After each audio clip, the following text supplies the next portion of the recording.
Okay. So, you guys okay? You surviving?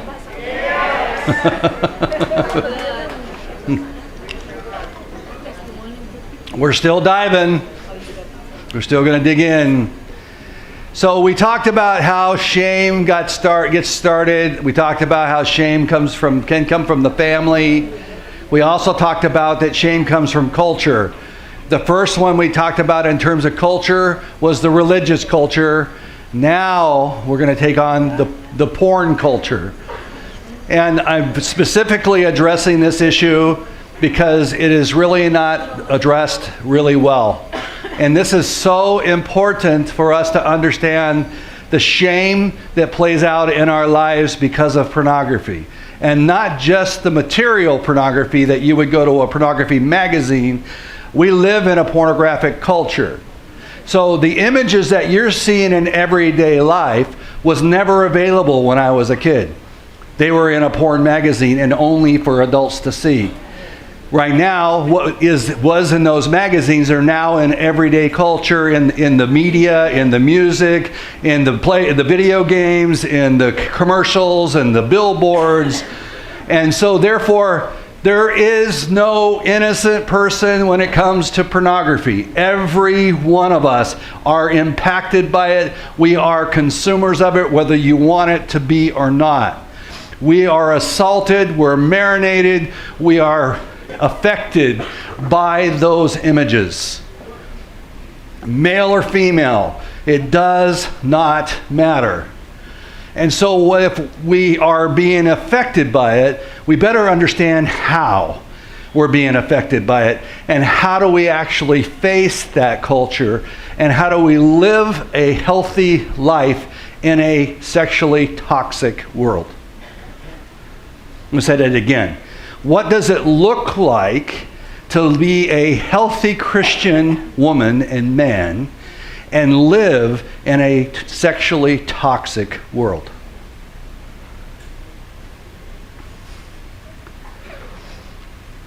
So when we think about the messages of porn, I got to get this down or I'm going to choke on it. I got it. All right. Remember, I started out with the idea that relationships are life. Scriptures teach, thou shalt love the Lord thy God with all of your heart, soul, and mind, and to love your neighbor as yourself. Both of those are relationships. So everything in Scripture, according to those Scriptures, that the whole law of the prophets hang on those two commandments. Which, in other words, putting it in just real practical language, that everything depends upon relationship. So let me say it another way. Life is relationship. That if you want to know how you're doing, if you want to know how well your life is going, how is your relationships? Relationships with your kids, relationships with your grandkids, relationships with your mom and dad, relationships with family, relationships with your coworkers. How are you doing? Tell me about your relationships. Ouch. So this whole idea that I can just be in relationship with God and everything else is okay. See, I love God, but I don't know about those people thing. Relationships are life. When we are connected in relationship, we receive life. It gives us energy. It gives us joy. We feel loved and accepted. We feel important. We feel like we belong. All the things that relationships can provide in life are there and meant to be there to bring us closer to God. And closer to God, that I can taste God in you. That's the goal. But unfortunately, if relationships are life, then where do you think the enemy is going to attack the most? Our relationships. So if relationships are life, they can also be relationships are death. I heard more amens there than I hit the other one. Because what happens is we are relational beings. We were created for relationship. So when we think about what our life looks like, it's going to be centered around how well we're doing with our relationships. So when you think about Christmas, for instance, Christmas is a time of celebration. It's a time for what kind of celebration? Family. But it may be a blessing and it may be a curse. Why? Because if you're not doing so well in family, that doesn't feel very good. Right? There's a reason why there's more suicides during the holidays than any other time. Why? Because relationships are broken. See, what we have is not a drug problem, not an alcohol problem, not a porn problem, not even a food problem. We have a relationship problem. We don't know how to build intimacy. And we tend to get into a relationship, we hurt each other, and we run from it. And then we go to another one, and we do the same thing. Then we go to another one, and we do the same thing.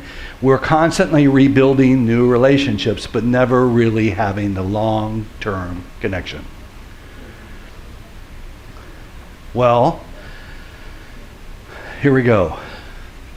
Pornography is centered, the problem of pornography is centered in the lack of relationship. I'll get into the depth of that in a moment. I'll hit that hard. But I want you to hear that if relationship is life, then the way we know something is good for us or bad for us is based upon how that product plays out in what? Relationship. So when we think about pornography, the way we know whether that's healthy for us or not healthy for us is based upon the ideas, the principles, the concepts, the belief systems that come from that imagery, that come from that material, and then how those concepts play out in the grid of relationship. How they play out in my relationship with my wife, how they play out in relationship with my daughter, how they play out in how I treat the woman in the workplace, how they play out at the woman on the beach, and in my relationship and how I see her. You hear what I'm saying? That the way we know something is good is based on how it affects life, our relationships. So let's kind of take a look at porn and its effects. And the number one thing that porn does, the number one lie, is that it puts the value on the body shape and size.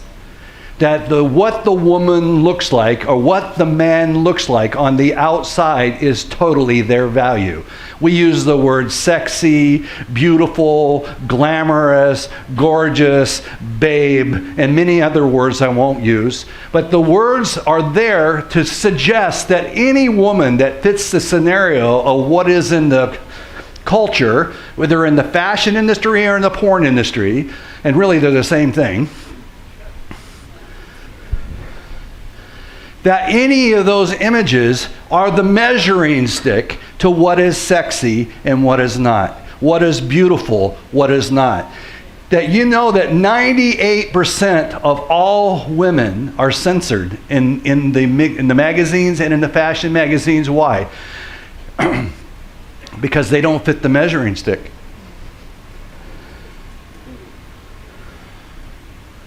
Anytime you see a heavy-set woman in porn or in fashion, there's been a new movement out that actually is trying to change that. Dove has done some commercials. There's a couple others.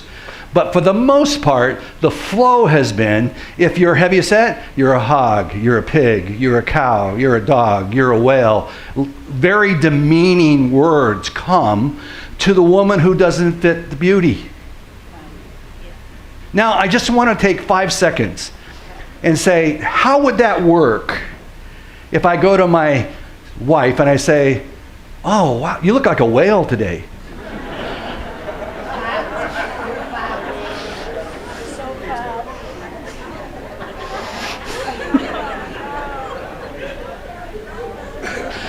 Do you get what I'm saying? It's not going to work very well. I'm going to be a short man. The words and the language and the concepts that are communicated in everyday pornography does not work in relationship.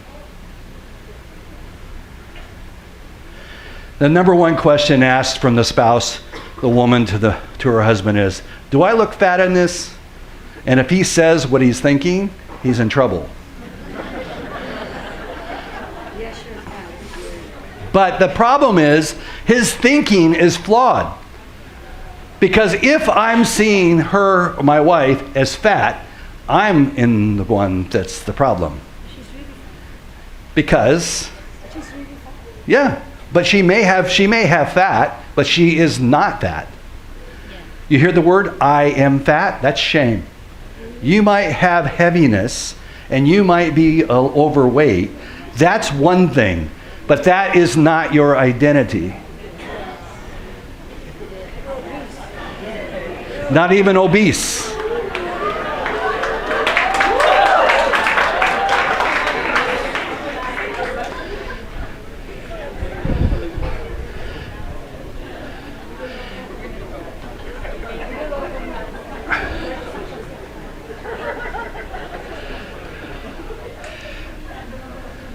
I want that to kind of settle in. Because we use language that shames someone and really isn't a picture of who they are. Even if someone is extremely heavy, is that really going to discount who she is? Wonder what would happen if she walks through the pearly gates and she's carrying all this weight and Jesus says, you don't quite fit the measuring stick. The reality is, Jesus looks at the heart. Jesus sees the person as inside. The body has nothing to do with who you are. No, I'm hearing a lot of amens on this.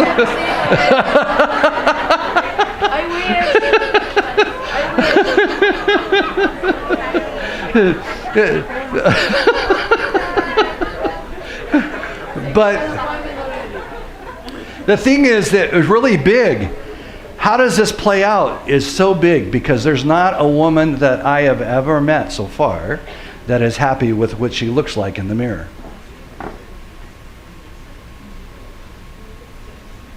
She does, though here's the words, she doesn't measure up. That's shame. That number one thing that pornography communicates is body shame. You see,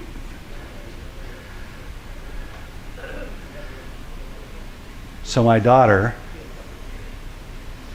was 12 years old, and I'm not going to tell too much of her story because it's her story to tell. But I came home one day, and there was blood on the floor and up the stairs, and found that she had cut her wrists. And I didn't know what to do. We called the ambulance, got them there. They saved her. But this happened 2 more times. And so we put her in hospital several times. We took her to counselors. But she was bent on self-mutilation, cutting herself, and cutting her wrist, suicide. And so a series of getting her in and out of help, and finally we got somebody that was actually getting to the core of what was going on for her, and she started getting some movement. So she comes home from that counseling session and she says, Dad, can we talk? And I said, yes, absolutely. So we go outside and we sit on the front porch. And it's about probably 8 o'clock at night, 9 o'clock at night, somewhere in there. It's dark. And we're just sitting there talking on the porch. She says, Dad, do you know why I want to die? And I said, you know I want to know. She says, Dad, all my life, I've watched how you relate with Mom. And Mom was never enough for you.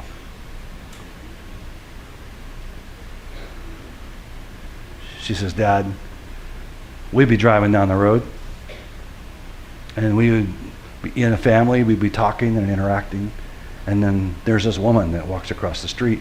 All of a sudden, we don't even exist anymore. We'd be in a restaurant, we'd be talking away as a family, and all of a sudden this woman walks into the door in the restaurant, and we don't even exist. She says, Mom couldn't keep your attention, nor could I. Mom is the most beautiful woman I know. And if Mom's not enough for you, how will I ever be enough for the man I marry? She says, if I have to go through what Mom has had to go through, I don't want to live. Do you know that my daughter never saw me open a magazine? My daughter never saw me go to a club. But she tasted how I treated women. And she looked at herself and she goes, I don't measure up.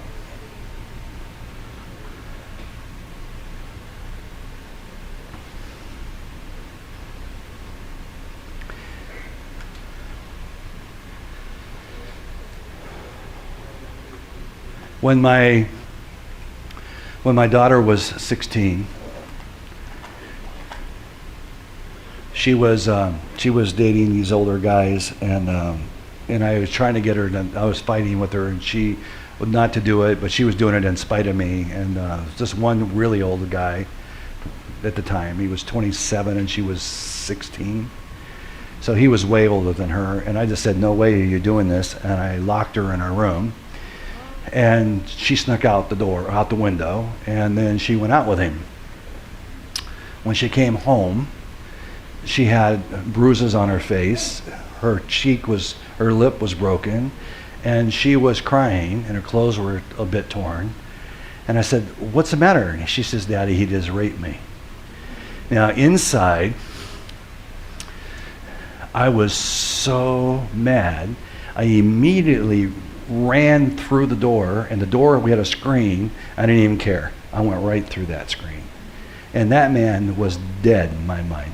He was backing out of my driveway, and I came at him full steam. He got out of there quicker than I could get to him.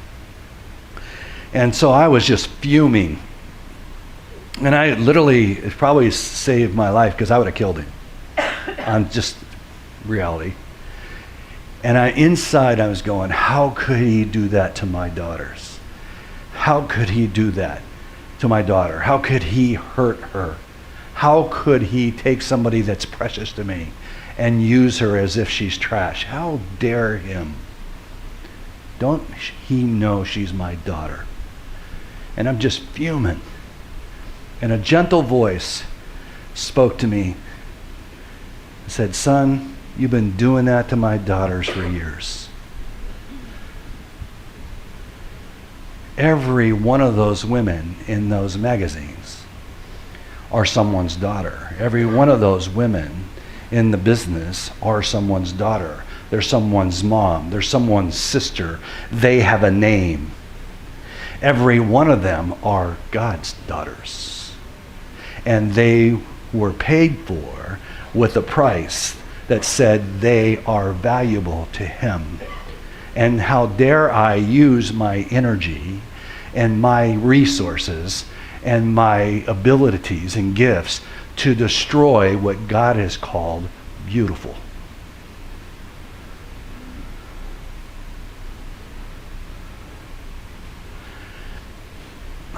One of the greatest harms that porn creates is that it dehumanizes the woman. She's reduced to body parts and the harmony of those body parts. and that somehow those body parts are going to make me feel alive. That so I become this person who says, I'm a breast man, I'm a leg man, I can go on. And somehow like I can go to Kentucky Fried Chicken and order a leg, a thigh, white, dark, extra crispy, barbecue. Somehow I have dehumanized women to think that somehow if I can be in relationship with the body parts, that I'm gonna be happy. Are you kidding me? Can you think about that for a second? I'm a human being. And so is she. I need to be in relationship with a human being, not body parts. When we dehumanize someone, we strip them of their dignity. When we move them, where we call them every name in the book, under the name of supposed to be an endearment and love, we are causing them to lose their value. Not because they are less valuable, but because we're not seeing them as valuable. And what's painful about it is when we dehumanize someone, we destroy everything that God calls beauty. Think about it for a moment. There's a couple really clear examples of what happens when we dehumanize something. Let's talk about the Nazis and the Jews. 7 million men, women, and children were called dogs. They were less than human. Nazis were the super race. And because they were dogs, they were less than human, then you can throw them away. You see, when you objectify or you dehumanize, you reduce them to less than a person. So if I think a woman is an object, okay, it's like having a car. So I have a car and it's an object. I crash my car, I scratch it, mess it up, no big deal, I just get another one. I just replace it. Objects can be bought. And somehow when we think that our money justifies the use and the dehumanization and the objectification of another human being is craziness. No amount of money can justify what we do to our daughters. They are our inheritance.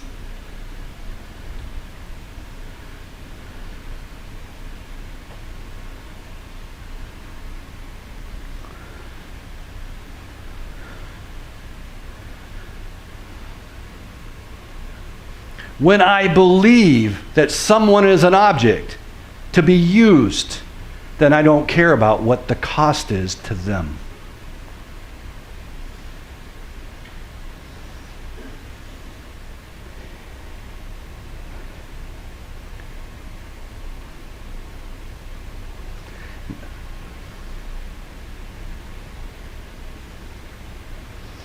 Nothing grieves me more to realize that my energy and my money and my heart and my resources were contributing to the death of another human being. My last time in a strip club, I walked in and I sat down. I put my money on the table and I looked up. And when I looked up, I saw her eyes. And she was dead inside. She wasn't there.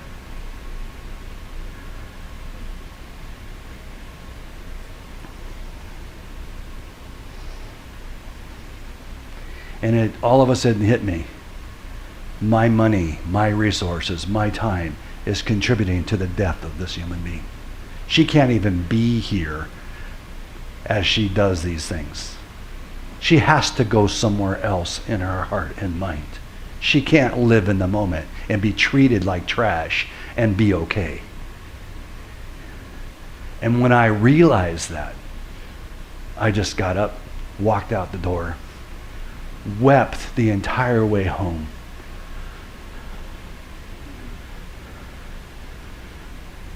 And so in my recovery, we got into these small groups. And one of the small groups they brought in 3 women that had come out of the sex for sale industry. And the 3 women sat in that group, and each one of those women shared their story. You see, I perceive prostitution as they're making money, there's their choice, they want to be here, this is their way of survival, there's nothing wrong with it. The reality is every one of them were sexually abused, every one of them had their innocence stolen, they might as well get paid for it. And that the whole idea of their stories of being used by man after man after man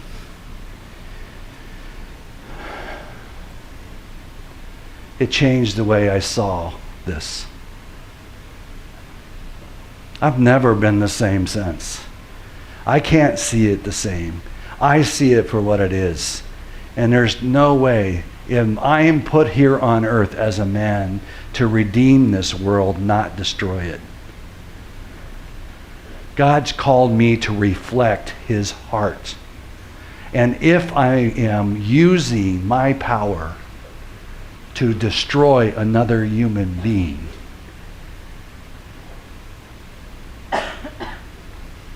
I'm not reflecting his heart. Because at the cross, he saw those women on the stage.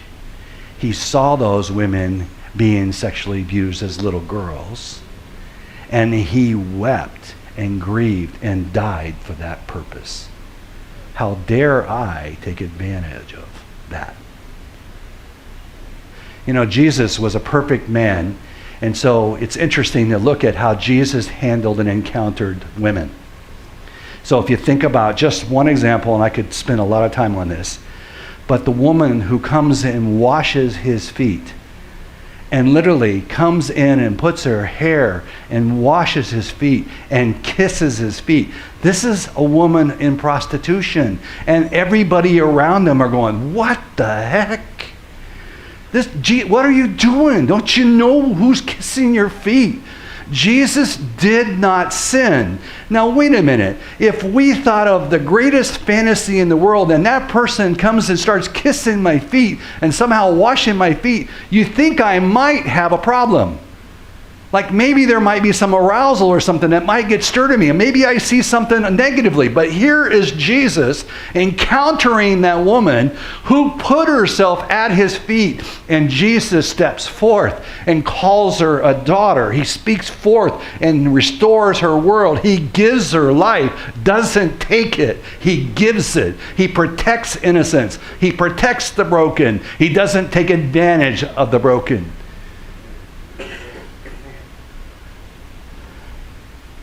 Now, I know we're not Jesus, and I know we're men and women. I know we have struggles, but we have to begin to see that it is possible for us to change the mindset. If we're going to change the broken, sexually broken culture, we have to live a redeemed world there.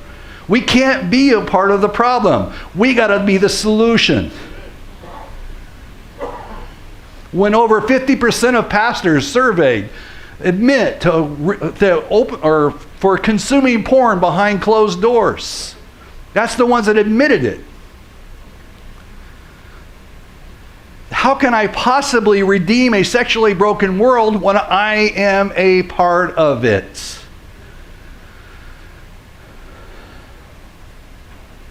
This is not to beat you up. This is to call you out. We need men to step up and be something different than what we've done in the past. We need masculinity redeemed. Right now, there's movements all over the world to totally kill what masculinity looks like because they don't like what's happened to them. And quite frankly, I don't either. Redeem. We need masculinity, true, healthy masculinity to step up to the plate and engage the culture and live something different.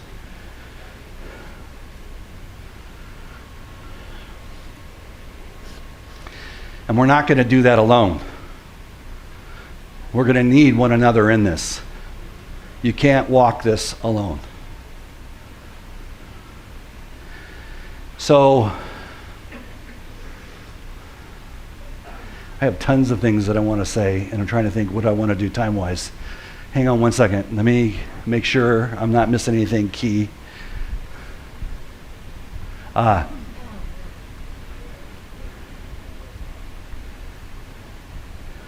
Here, right here. Oh, by the way, hang on. That picture is my daughter. That's the one that thought that she wasn't beautiful enough. It isn't about the outside. The beauty has absolutely nothing to do with your exterior. Here's what true beauty is. I don't know who wrote this poem. It's an unknown, but it's powerful. And it says, the beauty of a woman is not in the clothes that she wears, the figure that she carries, or the way she combs her hair. The beauty of a woman must be seen from her eyes, for it is the doorway to her heart, the place where love resides. The beauty of a woman is not in a facial mole. True beauty in a woman is reflected in her soul. It is the caring that she lovingly gives, the passion that she shows. The beauty of a woman with the passing of years only grows. Real beauty grows and increases and becomes something more. The beauty that we seek as a culture sags, wrinkles, drops, gravity happens, right?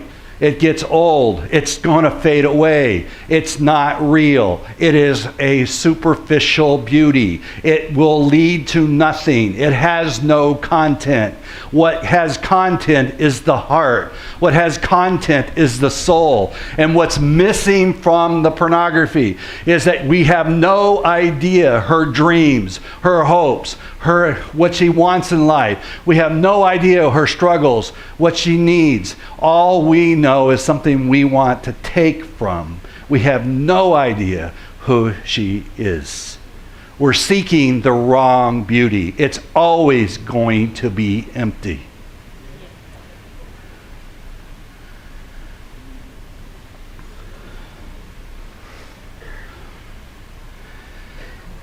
So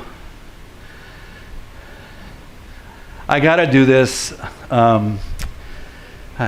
I need to address one more piece of this. I was going to move on, but I need to.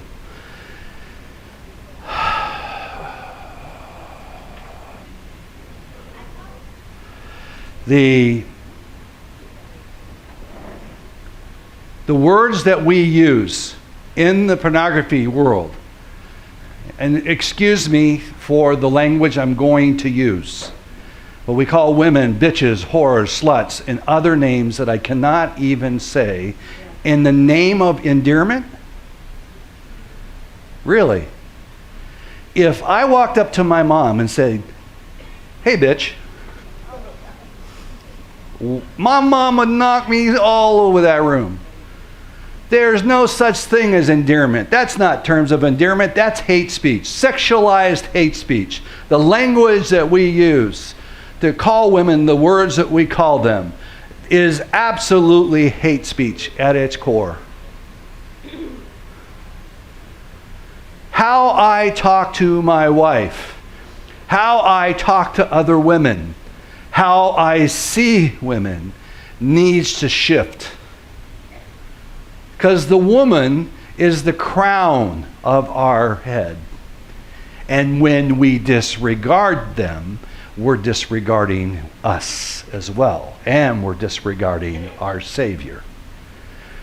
What is beautiful needs to be spoken and affirmed. That beauty needs to be spoken and affirmed and treated so that my actions and my words say, you are valuable. You are beautiful. So, in our relationship sexually, in my marriage, my first marriage, I thought that sex was my number one need. I thought sex was my right. And then there are scriptures that I would find that would add to it to affirm the fact that my wife was never supposed to withhold herself. Because stuff like her body doesn't belong to her, it belongs to me. We're really good about those kind of scriptures. But we seem to skip over the ones that says to die for your wife as Christ died for the church. Oh, where'd that one come from?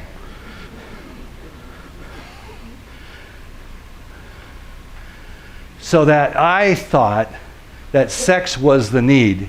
Here's the deal. If sex is a need, and I'm married, and I'm saying that marriage is exclusive and that I'm only going to be with this person for the rest of my life, and if it's a need and my wife's not meaning it, then there's a problem. But the problem is, step back a minute, sex is not a need. You can't find one scripture verse, one set of anywhere that says that sex is a need. It's a lie of our culture.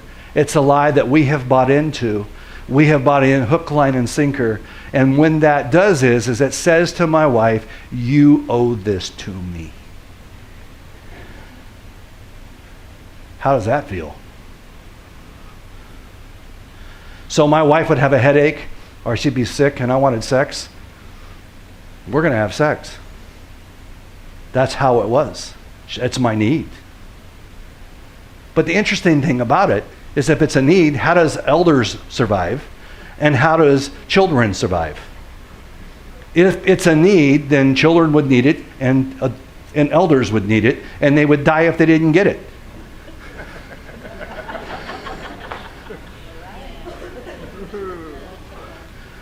It's not a need. I know I'm just kicking over your altars here. Sex is not the need.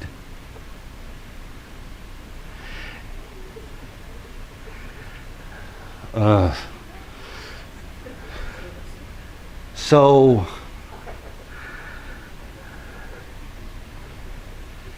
if I believe that sex is a need, then somebody who's single, well, of course they would masturbate because they're single. Well, how else are they going to get their needs met? They don't, think about it for a second.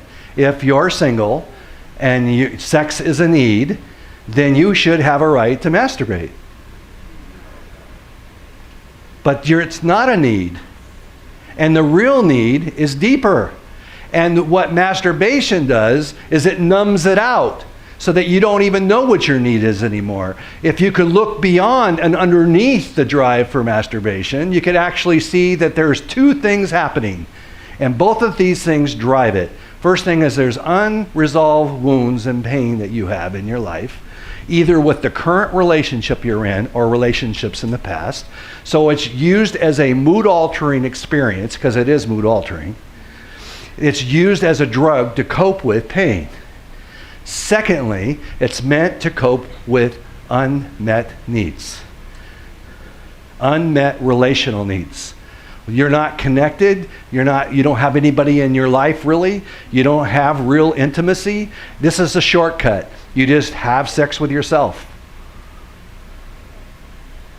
But if you're single and you think that that's the path to deal with your loneliness, then when you get married, you think loneliness goes away? Heck no. Everybody who gets married faces loneliness. There are moments when you are lonely. And if you learn that masturbation is your path for dealing with loneliness, it's going to take its way into your marriage. And now you're numbing out something that belongs to the two of you together in relationship. It's meant to be expressed within the context of intimacy.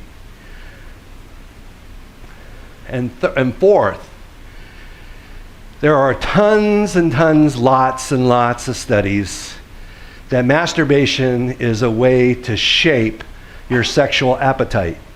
That you don't grow up with a sexual appetite. You don't grow up with a specific sexual preferences. Thank you. I was missing the word. Can you stand over here and help me a little bit? You don't grow up with sexual preferences. what happens is in the looking at the imagery or thinking in my fantasy world about those things, that when you masturbate, you are mood altering, and you're putting experience of high in what you're looking at or in what you're fantasizing about, and it begins to shape and reinforce the appetite towards what you're looking at or towards what you're experiencing in terms of the relationship. The idea then is masturbation, even though there's not one scripture in the Bible that talks about masturbation, not really, but there's plenty other scriptures that come alongside and talk about how we are to be with one another. So I'm saying that any person who struggles with sex addiction, if they say they're still masturbating, they're still in the problem. That's not going to solve anything. Learning how to break the lie of the culture and begin to learn how to live life the way God designed it to be is what's going to bring freedom to your world. And most of all, it's going to break the shame. Because without any question, when we masturbate, we always feel shame. Why is it? Well, would you go tell everybody that you struggle with masturbation? Would you say, why would you say struggle? I say, I just masturbated. No, you're not going to talk about that. You feel shame about that. It already brings shame. So there's shame there. And even though we're not willing to talk about it, it brings shame. So there are several ways in which we can see that this is destructive. Learning what my real needs are and what my relational pain is the path to heal and change. We've had enough.